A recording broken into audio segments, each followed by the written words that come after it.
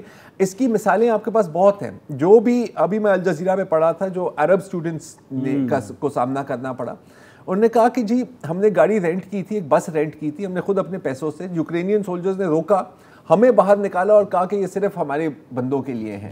اس نے کہا کہ اس کے بعد ہم دیکھتے تھے کہ لوگ اپنے گھر کھول رہے تھے, کھانا دے رہے تھے, پانی دے رہے تھے لوگوں کو آرام کرنے کے لیے, کہ جب وہ ہماری شکلیں دیکھتے تھے وہ اپنے دروازے بند کر دیتے تھے. جب ہم دکانوں پہ جاتے تھے اور کہتے تھے کہ جی ہم خریدنا چاہ رہے ہیں تو کہتے تھے کہ جی پہلے ہمارے بندے وہاں پر خریدیں گے, اور جب تک ہماری باری آتی تھی تو شاید 2 پیکٹ چپس کے رہتے تھے. تو یہ آپ دیکھ سکتے ہیں کہ یہ صرف کوئی ایک بٹالین کی بات نہیں ہے, یہ قومی نظریہ ہے. اور قومی جو نظریے ہوتے ہیں نا, ایک قوم میں بڑے نظریے ہوتے ہیں, ایک وقت پہ وہ بیج کی طرح ہوتے ہیں, وہ ایک بارش کا انتظار کر رہے ہوتے ہیں. اور یہ جو درخت ہے نا جب یہ بڑھے گا نا تو پھر سمجھ آئے گی. آج کے لیے جی اتنا ہی, کل دوبارہ حاضر ہوں گے. خدا حافظ. السلام علیکم. اگر آپ کو ہمارے شو پسند آیا ہے تو پلیز ہمارے یوٹیوب چینل کو سبسکرائب کریں, اور اگر مناسب سمجھے تو اس ویڈیو کو لائک بھی کر لیں, تو کوئی حرج نہیں ہے, اور شیئر بھی کر لیں اور کمنٹ بھی کر دیں جی, ورنہ وہ سب ایسے ہی لکھتے رہیں. اور یہ جو دونوں کہہ رہے ہیں یہ کر لیں جی پلیز, نہیں تو ہمیں بھی گھر جانا ہے, میں آپ کے کمپیوٹر میں نہیں رہنا 24 گھنٹے. صحیح بات.